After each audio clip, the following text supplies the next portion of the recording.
Hello friends, welcome back to Kinsman Food. It's me Shamla. Friends, അപ്പോൾ ഞാൻ ഇവിടെ എത്തിയിരിക്കുന്നത് നമ്മുടെ ചിക്കൻ ചമ്മന്തി നമുക്ക് എങ്ങനെ സിമ്പിൾ ആയിട്ട് ഉണ്ടാക്കിയെടുക്കാമെന്ന് കാണിച്ചു തരാൻ വേണ്ടിയിട്ടാണ്. സോ ഇത് കാണാൻ വലിയ കുമ്പില്ലെങ്കിലും സംഭവം അടിപൊളിയാണ്. അപ്പോൾ നമുക്കിത് എങ്ങനെ ഉണ്ടാക്കണമെന്ന് നോക്കാം. അപ്പോൾ നമ്മുടെ ഈ ഒരു ചിക്കൻ ചമ്മന്തി ഉണ്ടാക്കാൻ വേണ്ടിയിട്ട് ഞാനിപ്പോൾ ഇവിടെ കുറച്ച് ബോൺലെസ് ചിക്കൻ പീസസ് എടുത്തിട്ടുണ്ട്. ഇനി ഇതിലേക്ക് നമുക്ക് കുറച്ച് മുളക് പൊടി ഇട്ട് കൊടുക്കാം. ഞാനിപ്പോൾ ഇവിടെ ഇതിനനുസരിച്ചുള്ള ഒരു സ്പൂണോളം ഇട്ടിട്ടുണ്ട്. പിന്നെ നമ്മുടെ മഞ്ഞൾപ്പൊടിയാണ്, മഞ്ഞൾപ്പൊടി കുറച്ചൊന്ന് ഇട്ട് കൊടുക്കാം. പിന്നെ ആവശ്യമുള്ളത് കുരുമുളക് പൊടിയാണ്. കുരുമുളക് പൊടി നമ്മുടെ എരിവിനനുസരിച്ച് നമുക്ക് എന്തോരം വേണമെങ്കിലും ചേർത്ത് കൊടുക്കാം. പിന്നെ നമുക്ക് ആവശ്യമുള്ളത് കുറച്ച് ചിക്കൻ മസാലയാണ്. അപ്പോൾ ചിക്കൻ മസാല ഒരു സ്പൂണോളം എടുത്തിട്ടുണ്ട്. ഇനി നമുക്ക് നല്ല രീതിയിലൊന്ന് മിക്സ് ചെയ്തെടുക്കണം. ഇപ്പോൾ ഇത് നല്ല രീതിയിൽ മിക്സായി കഴിഞ്ഞിട്ടുണ്ട്. ഇനി ഇതിലേക്ക് കുറച്ച് വെളിച്ചെണ്ണയും അതുപോലെ തന്നെ കുറച്ച് ഉപ്പും കൂടി ചേർത്തിട്ട് നമുക്കിതൊന്ന് ഒന്നും കൂടി ഒന്ന് മിക്സ് ചെയ്തെടുക്കണം. ഇനി നമ്മൾ ഈ ഒരു മസാല പുരട്ടി വെച്ചേക്കണ ഈ ഒരു ബോൺലെസ് പീസസ് നമ്മൾ 1 അല്ലെങ്കിൽ 2 മണിക്കൂറോളം നമ്മൾ ഒന്ന് വെയിറ്റ് ചെയ്യണം. അതിനുശേഷം നമുക്ക് ഇതുപോലത്തെ ഒരു പാൻ ഒന്ന് ചൂടാക്കി എടുക്കാം. ആ പാനിലേക്ക് നമുക്ക് ആവശ്യത്തിനനുസരിച്ചുള്ള കുറച്ച് വെളിച്ചെണ്ണ ചേർത്ത് കൊടുക്കാം. ഈ ഒരു വെളിച്ചെണ്ണ തിളയ്ക്കണ വരെ നമ്മൾ വെയിറ്റ് ചെയ്യണം. വെളിച്ചെണ്ണ തിളച്ച് കഴിയുമ്പോൾ നമ്മുടെ ചിക്കൻ ഓരോന്നായിട്ട് നമുക്ക് ഈ ഒരു വെളിച്ചെണ്ണയിലേക്ക് ഒന്ന് ഇട്ട് കൊടുക്കണം.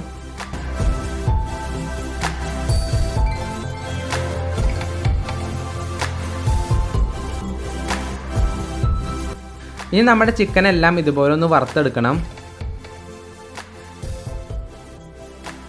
ഇപ്പം നമ്മുടെ ചിക്കൻ എല്ലാം വറുത്ത് കഴിഞ്ഞിട്ടുണ്ട്. ഇനി ഇതെല്ലാം നമുക്കൊരു പ്ലേറ്റിലേക്ക് ഒന്ന് കോരി മാറ്റാം.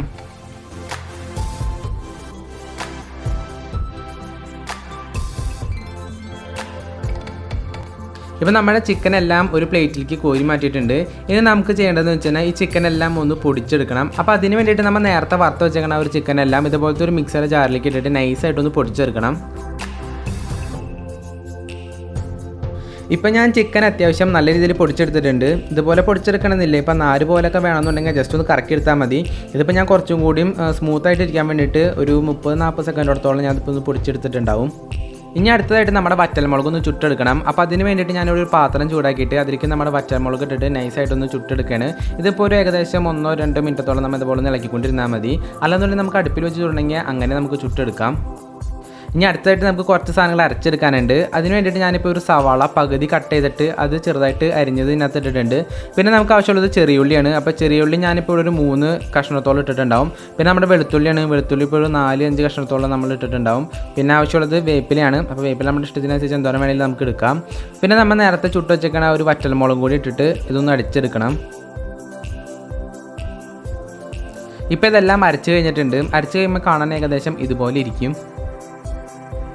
ഇനി അടുത്തായിട്ട് നമുക്ക് ഇതുപോലത്തെ ഒരു പാത്രം എടുത്തിട്ട് അതിലേക്ക് കുറച്ച് വെള്ളം ഒഴിച്ചിട്ട് നമ്മുടെ വാളംപുളി നമുക്ക് ഇതിനകത്തേക്ക് ഒന്ന് ഇട്ട് കൊടുക്കണം. എന്നിട്ട് നമ്മൾ ഇതുപോലെ നൈസായിട്ടൊന്ന് ഇങ്ങനെ കൈ വെച്ചൊന്ന് തിരുമ്മി ഇതുപോലെ ആ ഒരു പുളിയെല്ലാം ആ ഒരു വെള്ളത്തിലേക്ക് നമ്മൾ നൈസായിട്ടൊന്ന് ഇറക്കി കൊടുക്കണം. അത് കഴിഞ്ഞിട്ട് ബാക്കി വന്ന പുളിയുടെ അവശിഷ്ടം നമുക്ക് അതിനകത്തുനിന്ന് മാറ്റി വയ്ക്കാം. ഇനി നമുക്കൊരു പാൻ ചൂടാക്കിയിട്ട് അതിനകത്തേക്ക് ആവശ്യത്തിനനുസരിച്ചുള്ള കുറച്ച് വെളിച്ചെണ്ണ ഒന്ന് ഒഴിച്ചു കൊടുക്കണം. വെളിച്ചെണ്ണ ചൂടായ ശേഷം നമുക്ക് അതിനകത്തേക്ക് കുറച്ച് കടുക് ഇട്ട് കൊടുക്കാം.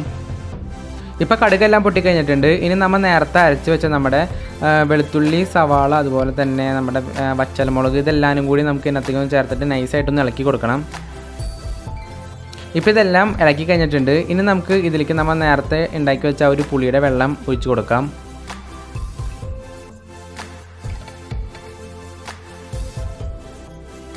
ഇനി നമ്മൾ നേരത്തെ പൊടിച്ച് വെച്ച ആ ഒരു ചിക്കൻ്റെ പൊടി നമുക്ക് ഇതിനകത്തേക്ക് ഒന്ന് ചേർത്ത് കൊടുക്കണം. ചേർത്ത് കഴിഞ്ഞ ശേഷം നമ്മൾ കുറച്ച് നേരം ഒന്ന് ഇളക്കാം. ഞാനിപ്പോൾ ഇവിടെ ഒരു 2-3 മിനിറ്റത്തോളം ഇതുപോലെ ഒന്ന് ഇളക്കി കൊടുത്തിട്ടുണ്ടാവും.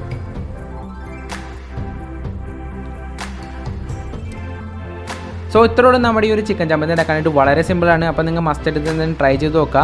കാണാൻ വലിയ ഭംഗിയില്ലെങ്കിലും സംഭവം അടിപൊളി എന്ന് പറഞ്ഞാൽ നല്ല ടേസ്റ്റിയാണ്. ആ ഒരു പുളിയും ആ ഒരു ചിക്കൻ്റെ ടേസ്റ്റും എരിവൊക്കെ പാടെ വന്നപ്പോൾ ഒരു പ്രത്യേകതരം ടേസ്റ്റാണ്. എന്തായാലും അടിപൊളി സംഭവമാണ്. എനിക്കൊക്കെ വളരെ നന്നായിട്ട് ഇഷ്ടപ്പെട്ടു.